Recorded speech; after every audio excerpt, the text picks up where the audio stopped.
Hello යාළුවනේ ඉතින් ඔන්න අදගෙන ඔයාලට vlog එකක් බලාගෙන ඉන්න. දැන් නම් අපි කන්න නැවැත්තුවම තමයි මං vlog එක ආරම්භ කරේ. බලාගෙන ඉන්න. මං කියන දේ ඇහෙන්නේ නැත්තම් සමා වෙන්න.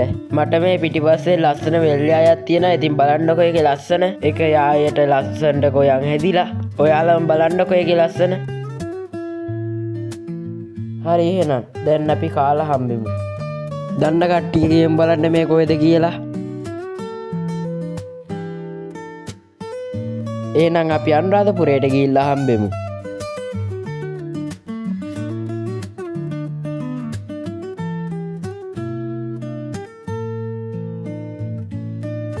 ඔන්න ඉතින් අපි අනුරාධපුරයට ආවා. යන් එහෙනම් ශ්‍රීමා බෝධිය ගාවට. මේ තියෙන්නේ අපි හදාගත්තු මල් වට්ටිය. යන් එහෙනම් ඔන්න දැන් ඔයාලට පේන්න තියෙන ශ්‍රී මහා බෝධිය. දැන් උඩට යන්න අපි ඉන්නේ. මේ වැඩිය කතා කරන්න බැරි වෙයි. දැන් අපි උඩට යන්න තමයි ඉන්නේ. පඩිපෙළ ගාව තමයි දැන් අපි ඉන්නේ.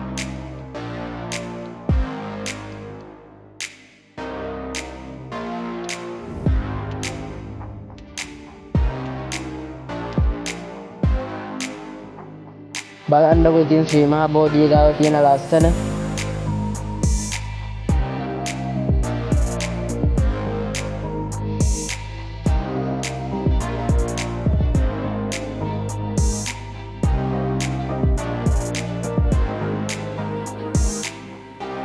අපි එන හැමෝම කූරු පත්තු කරමු.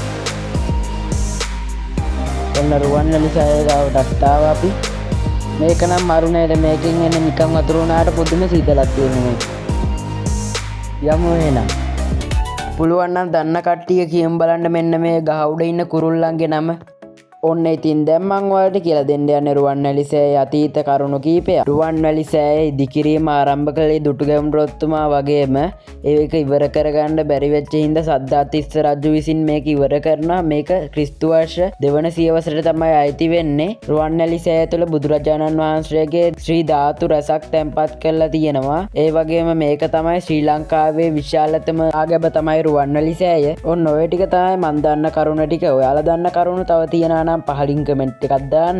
බලන්නකො රුවන්වැලි සෑයේ තියෙන ලස්සන. මේ තමයි ගැමුණු රජතුමා. ඒ වගේම මේ තමයි විහාර මහා දේවිය.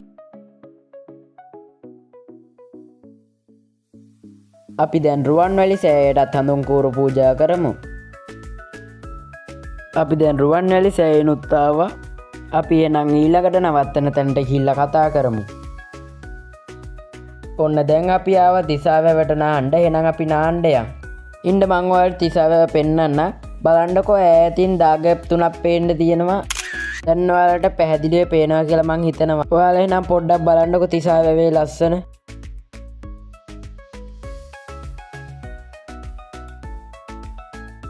එහෙනම් නාගන ඇවිත් හම්බෙන්න. ඔන්න දැන් අපි නාගන ආවා. එහෙනම් අපි තිසාවැව ගාවේ ඉඳන්ම කාලා යමු.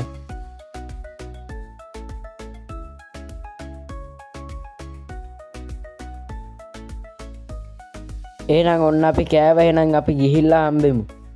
අපි එද්දි අපිට මගදී මීකිරි විකුණන තැනක් හම්බුණා. එහෙනම් අපි මීකිරි කමු.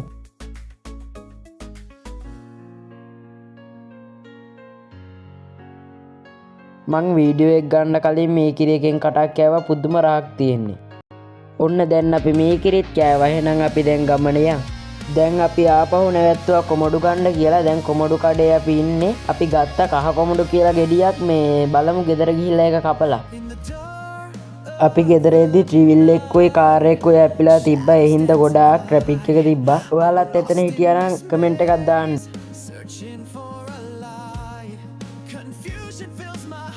ඔන්න අපි දැන් ආයෙමත් කඩේක නැවැත්තුවා ගෙදර අරන් ගිහින් කන්න රයිස් එකක් ගන්න. දැන් නම් ගොඩක් නිදිමතේ ඉන්නේ. මං කියන දේවල් අවුල් ඇති ගණන් ගන්න එපා. එහෙනම් අපි ගෙදර ගිහින් හම්බෙමු.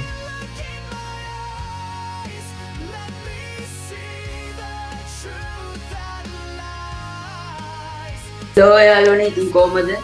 අපි ගෙදර ආවා. හැබැයි ඉදාම රෑ නෙමෙයි මේ වීඩියෝ එක ගන්න. ඊට පහුවෙනිදා ඉඳලා වීඩියෝ එක ගන්නෙ. මේ ඕමින්ද තාම වීඩියෝ එක ඉවර නෑ. මේ ඔයාලට මතක ඇති අපි කහපාට කොමඩු ගෙඩියක් ගත්ත දැන් ඒක කපනවා මේ හොමින්ද ඒක රහද කොහොමද කියලා මම ඔයාලට දැන් කියන්න.